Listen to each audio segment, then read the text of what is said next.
Hi everyone and welcome back to my channel. I hope that everyone is doing well, and this is a follow-up video on my travel back to Hong Kong series. So if you haven't seen the first video yet, then I would recommend you to watch that one first.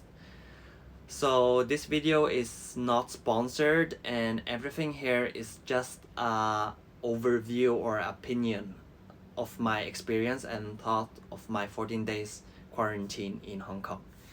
To save you some time, I will make the timeline in the description so you can watch the certain parts. But as I have said earlier in my videos, it will be highly appreciated if you watch the whole video. So this video is about how I survived in the room for 14 days.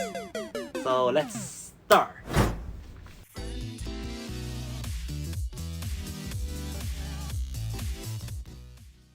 The hotel I stayed at was Dorset Mongkok, and I would highly recommend this place for 14 days quarantine stay, as they did a good work with their services and gave me a good experience. The room that they provided me was 18 square meter, which might sound small for some of you guys, but I think it was spacious enough. The good part with this room was that they had a huge window which gave the room a more spacious feel and also made the sunlight coming through in the morning, which I think was really important for my stay. So tip number one is that if you're doing a quarantine stay, then I would recommend you guys to choose a place that have like a big window or any kind of like at least have one window so you don't feel so isolated. The window that I had was towards the road and the street, so I could see the cars and people when I was like looking out from the window. But the downside with this room was that I was so close to the bridge where you can see here with all the cars, so it could be a bit noisy and disturbing at night since you could hear the cars driving by and this siren from the ambulance and police car sometimes. But if that happened, I would just put on my AirPods Pro and turn on the active noise cancellation to block out the disturbing noises. This hotel did not provide any housekeeping during my 14 days quarantine, which is understandable since they aren't sure if you have COVID-19 or not, but they left some extra towels and pillows and blanket sheets that you could change by yourself. They also provided dishwashing liquid so you could wash your since you were like staying in the hotel for 14 days, and some toilet cleaning stuff as well. They will provide you with different type of plastic bags. One is white and the other one is black. The white one is for your rubbish and the black one is for the pillow and blanket sheets and also the towels that you have used. So you will just leave the bags outside the hotel room and they will have someone that will handle it for you.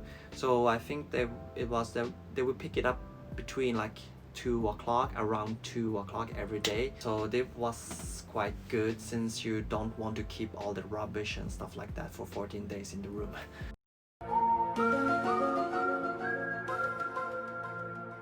So overall it was quite convenient and simple. You can just download the Food Panda, Deliveroo or Uber Eats app on your smartphone.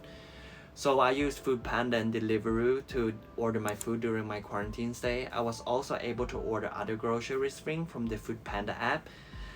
For example, coffee grounds, cookies and beverage. And you could also order meat, vegetable, which I did not do since I didn't have a kitchen to cook the food. I could also buy other stuff such as USB cables, power banks, etc. So it was really convenient. So they would deliver the food and the groceries to the hotel lobby, and then the staff would bring it up to my room and then put it on a chair outside my room so I could have it. So tip number one is that it could be more beneficial to choose a quarantine stay that are in the city, since you would then have more choices when you use the app, because the app will like restrict you to certain restaurants and malls based on the distance. So if you are leaving like too far, then you would not be able to order from those certain places you might want to order from.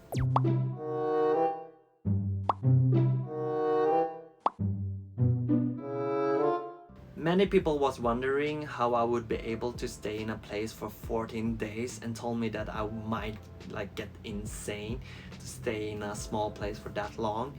But it was quite easy, to be honest, and quite productive. As long as you have planned some work to do in advance and something you want to learn, then this will be the perfect productivity weeks for you, because nowadays we can do a lot of things and works and different tasks online through the phone and computer, so you would be able to do a lot of stuff even if you aren't like leaving the room.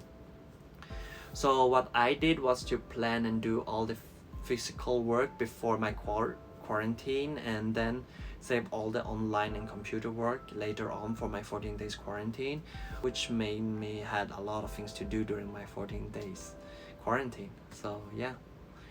So tip number 2 is that you should bring some resistance band to the 14 days quarantine stay, since you might be moving less when you're staying indoors in a room. Then it will be extra important for you to move and do some exercise to keep yourself healthy. And this is also a good way to keep you busy and make the days go by faster. So because if you aren't going to do some exercise, then you might get sluggish for sitting still during the whole quarantine. And resistance band is a good training tool because it's easy to carry with you and it's lightweight, and you will also be able to train the whole body with the resistance bands. And I also use a door anchor, which will let you to do even more exercises with the resistance bands. So yeah, that's, or you could always bring your own favorite equipment as well.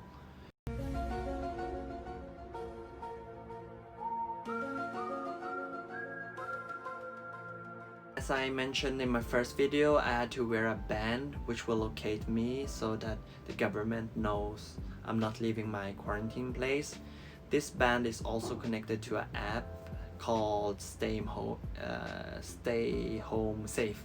Yeah, I think it was something like that. Yeah. And during the stay, the app would randomly send you some notification to verify that you're still wearing the band. So you will open up the app and then scan the band on your wrist with the phone camera now and then during the quarantine stay. And you will also have to fill in the daily diary and on how you feel and check your temperature every morning and night. It's more like a sheet where you just tick in the boxes for different symptoms and write down your temperature. And you will also do a second COVID-19 test later on during your quarantine stay to confirm that you are negative.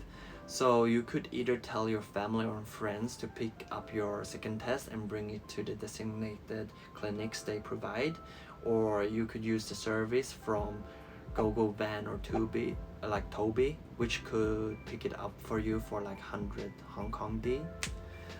So that's all for my 14 days quarantine stay in Hong Kong. Remember that everything in this video is based on my own experience and that some procedures and things might have already been changed. So always check out the government website and the place that you will do your quarantine stay at and see if there are any updates and changes. So I hope that you like this video. Remember to like and share and subscribe if you like the video. So if you have any question, then let me know, DM me on Instagram or write it here on the YouTube comment section. Thank you all for watching. Remember to stay healthy and stay happy. So see you guys in my next video. Bye bye.